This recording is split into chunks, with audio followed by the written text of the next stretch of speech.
പ്രിയപ്പെട്ട കൂട്ടുകാരെ, ആധുനിക സമൂഹത്തെ കാർന്നു തിന്നുന്ന ലഹരി എന്ന വൻ വിപത്തിനെതിരെ മാനവ സമൂഹത്തെ ഉണർത്തുക എന്ന വലിയ ലക്ഷ്യത്തോടെയാണ് ലഹരി പിടിമുറുക്കുന്ന കൗമാരം എന്ന വിഷയത്തെ കുറിച്ച് ഞാൻ ഇവിടെ സംസാരിക്കുന്നത്.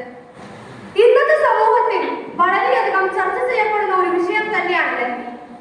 മാനവ ചരിത്രത്തിൽ ഇന്നുവരെ നേരിട്ടിട്ടുള്ള എല്ലാ ദുരന്തങ്ങളെക്കാളും ഭയാനകവും പ്രഹരശേഷിയേറിയതും വിനാശകരവും പ്രത്യാഘാതം ദീർഘകാലത്തേക്ക് നിലനിൽക്കുന്നതുമായ ഒരു മഹാവിപത്താണ് ലഹരി. യഥാർത്ഥത്തിൽ എന്താണ് ലഹരി? ഏതൊരു വസ്തു ഉപയോഗിക്കുമ്പോഴും അത് വീണ്ടും വീണ്ടും ഉപയോഗിക്കണമെന്ന തോന്നലുണ്ടാക്കുന്ന അനുഭൂതിയെ നമുക്ക് ലഹരി എന്ന് നിർവചിക്കാം. ലഹരിയുടെ പിടിയിൽ പലപ്പോഴും അകപ്പെട്ടു പോകുന്നത് വിദ്യാർത്ഥികളും കൗമാരക്കാരുമാണ്. ലഹരിയുടെ ദുരന്തങ്ങളെ കുറിച്ച് വേണ്ടത്ര അറിവോ ജാഗ്രതയോ അവർക്കില്ല എന്നതാണ് വാസ്തവം.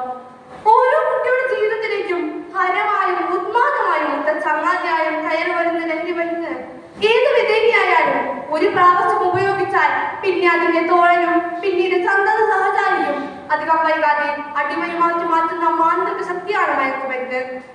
പലരും ഒരു തമാശ രൂപയിൽ തുടങ്ങി കാട്ടുതീയേക്കാൾ വേഗത്തിൽ പടർന്നു വന്നിരിച്ച് സമൂഹത്തിന് വലിയ ആഘാതമാണ് സൃഷ്ടിക്കുന്നത്. മുതിർന്നവർക്ക് വിൽപ്പവർ കൊണ്ടും ഉപേക്ഷിക്കുവാനുള്ള അധ്വാനം കൊണ്ടും ലഹരിയെ ഒരു പരിധിവരെ അകച്ചു നിർത്താൻ സാധിക്കും. എന്നാൽ കുട്ടികളിൽ, പ്രത്യേകിച്ച് കൗമാരപ്രായക്കാർക്കിടെ അതിനുള്ള സാധ്യത വിരളമാണ്. എന്നാൽ അടിമപ്പെട്ടു പോയതിൽ നിന്നും മോചനം നേടാൻ അവർ ആഗ്രഹിക്കുന്നില്ല. ലഹരി എന്ന് പറയുമ്പോൾ നാം ആദ്യം ചിന്തിക്കുന്നത് ആൺകുട്ടികളെ കുറിച്ചാണ്.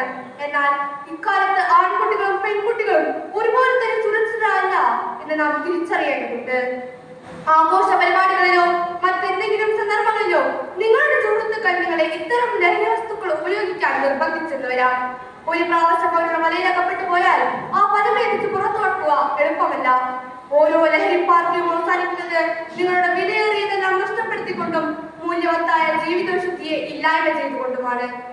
ലഹരി ഉപയോഗിക്കാൻ നിങ്ങൾ ഒരു പ്രാവശ്യം തയ്യാറാകുമ്പോൾ ഓർക്കുക, ഒരു പ്രാവശ്യം എന്നത് പലതവണ എന്നാകും. ഒടുവിൽ തിരിച്ചു കയറാനാകാത്ത വിധം ഭയത്തിലേക്ക് വീണുപോകുകയും ചെയ്യും.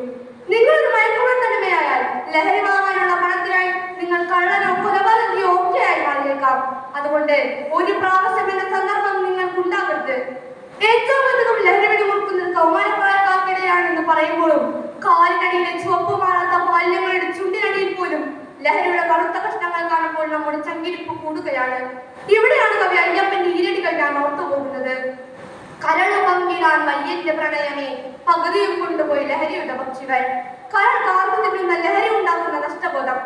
നമ്മുടെ രാജ്യത്തിന്റെ ചാലക ശക്തിയായ യുദ്ധങ്ങൾ പതഞ്ഞു പൊങ്ങുന്ന ലഹരിയിൽ വീഴുമ്പോൾ നാം എങ്ങനെ കണ്ണടച്ചിരിക്കും? കുപ്പയിൽ നിന്ന് തുറന്നുവിട്ട ഭൂതം പോലെ നമ്മെ ഒന്നോടെ വിഴുങ്ങുവാൻ വായ്പിളർന്നയറി അടുക്കുന്ന ഈ ദുർഭൂതത്തെ നമുക്ക് ഒറ്റക്കെട്ടായി നേരിടാം. ലഹരി എന്ന വൻ വിപത്തിനെതിരെ സന്ധിയില്ലാത്ത സമരത്തിനായി നമുക്ക് കളിച്ചേരാം. ഉറച്ച തീരുമാനവും കൃത്യമായ ബോധവൽക്കരണവും വ്യക്തമായ കർമ്മ പദ്ധതികളും കൊണ്ട് നമ്മുടെ കൂട്ടുകാർക്ക് ചുറ്റും നമുക്ക് രക്ഷാവധിയാൻ തീർക്കാം. ഈ മാതാപിതാക്കളോടും അധ്യാപകരോടുമായി പറയട്ടെ, ശരി തെറ്റ് എന്നിവയെ പറ്റിയുള്ള ബോധം ചെറുപ്പത്തിൽ തന്നെ കുട്ടികൾ വളർത്തിയെടുക്കണം. എന്തോ പങ്കിടാനുള്ള മനസ്സ് കൂടി കുട്ടികൾ നമ്മൾ ഉണ്ടാക്കി കൊടുക്കണം. അത് നാം ഓരോരുത്തരുടെയും കർത്തവ്യമാണ്. പ്രിയപ്പെട്ട കുട്ടികളെ, ഇത്തരത്തിലുള്ള മായാവലയത്തിൽപ്പെടാതെ സൂക്ഷിക്കേണ്ടത് നിങ്ങൾ ഓരോരുത്തരുമാണ്.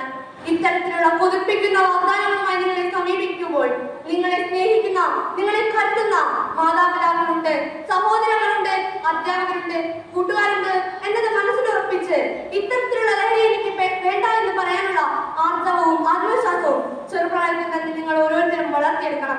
അതിന് നിങ്ങൾക്കാണ് വഴിയുക, നിങ്ങൾക്ക് മാത്രം. നല്ല മനസ്സുള്ള ഒരു സമൂഹം താങ്ങായും തണലായും നിങ്ങൾക്ക് ചുറ്റുമുണ്ട്. അതിനാൽ പ്രിയപ്പെട്ട കുട്ടികളെ, നമുക്കിന്ന് പ്രതിജ്ഞയെടുക്കാം. ഒരു തരത്തിലുള്ള ലഹരി ഉപയോഗിക്കുകയോ ലഹരി ഉപയോഗത്തിനായി ഒരാളെ പ്രേരിപ്പിക്കുകയോ ചെയ്യുകയില്ല. പകരം അതിൽ ഉൾപ്പെട്ടു പോയവരെ തിരികെ കൊണ്ടുവരുന്ന പ്രവർത്തനങ്ങളിൽ ഭാഗമാകുകയും ചെയ്യും. ലഹരിക്കുള്ളതല്ല ജീവിതം, ജീവിതമാണ് ലഹരി എന്ന് പറഞ്ഞുകൊണ്ട് ഞാൻ എന്റെ വാക്കുകൾ നിർത്തുന്നു. നന്ദി, നമസ്കാരം.